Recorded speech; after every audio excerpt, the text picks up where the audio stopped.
Amongst the Samburu tribes of northern Kenya, women have been living under a harsh patriarchal system for as long as they can remember.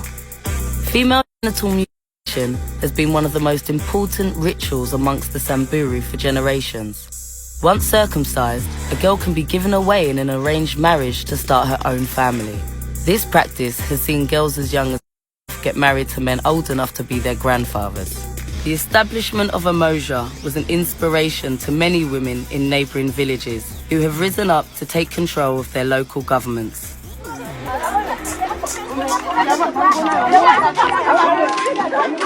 Rebecca Lola Soli is the matriarch of the Umoja Women's Village and an advocate for women's rights.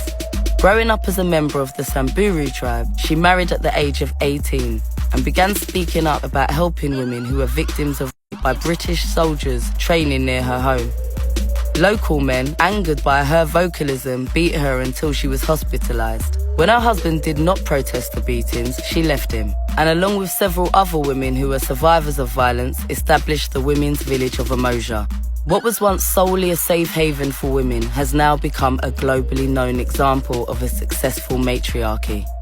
The internet has put Umoja firmly on the map, and now people travel far and wide to come and see how the land of no men thrives in the region of Samburu. Hi, Rebecca. Let me just tell you how we started. As a Samburu woman, you have no right. If the husband wants to kill you, he have a right to kill you anytime, because you are like a property. And in the Samburu culture, have you ever heard of a woman village? So they say we have to destroy this village. We say we are not going to move. Let them kill us and make a history of killing all of the women in this village. We decided to do small business, selling our jewelry on the road. When tourists are passing, we welcome them and they buy our things when we are here. When we started selling, we found the men beat the women and they take away the money.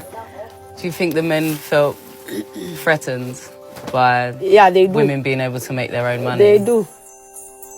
With the ability to generate income, the women of Umoja have found independence. So every morning we have to come and display our things. This is what we depend on. This is our living. We have said, what can we do with this money? So we decided to start a school. It's not only from Umoja, it's for all over, even from the villages, the men's villages. We decided to build a school because we have seen education is very important.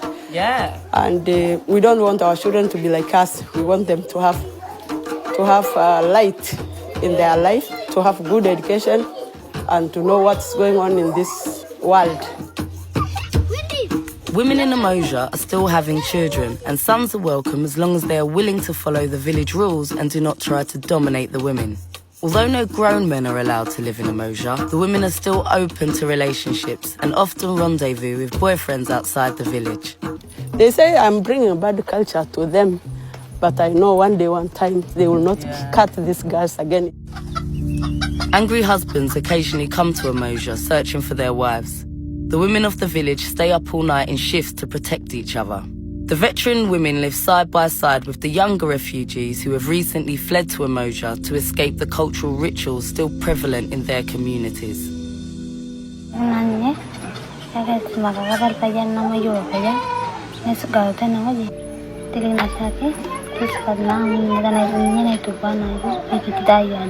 Would you want to find a husband one day and have kids? Me neither. On my second day in the district, I went to meet a man nearby whose wife had rejected him to live in the village.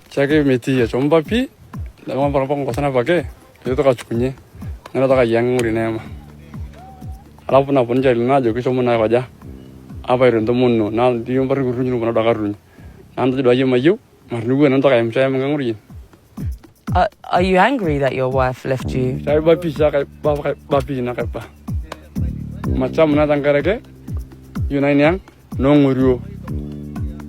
amunguru na iti na ngapore na nyama na nguri ngakani metilawa nyana na ko jidin mojina na nguru na iti na nya. Well, I guess haters are gonna hate no matter what.